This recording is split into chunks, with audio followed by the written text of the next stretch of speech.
In this video, we're going to show you how strawberry jams are made.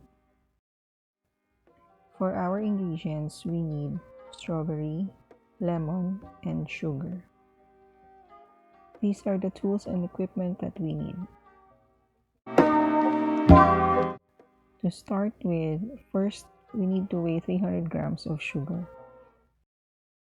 And then we prepare the strawberries by removing its stems and leaves.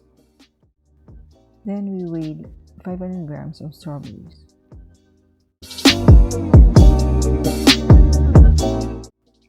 Place the strawberries in a food processor.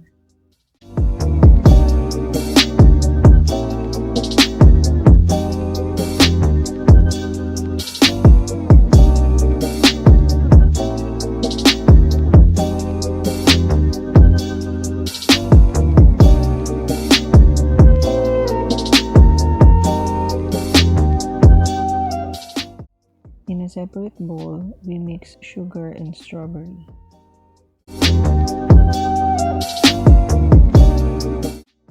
We slice our lemon and squeeze them to get the extra.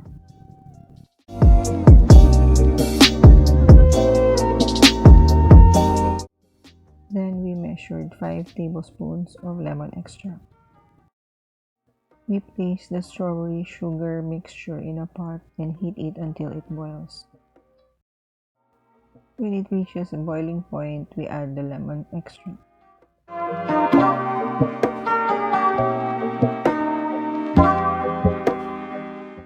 Your jam is almost done when it begins to thicken.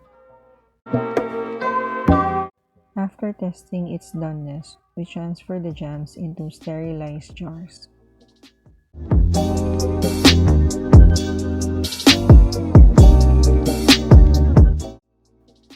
Then we place the lids on.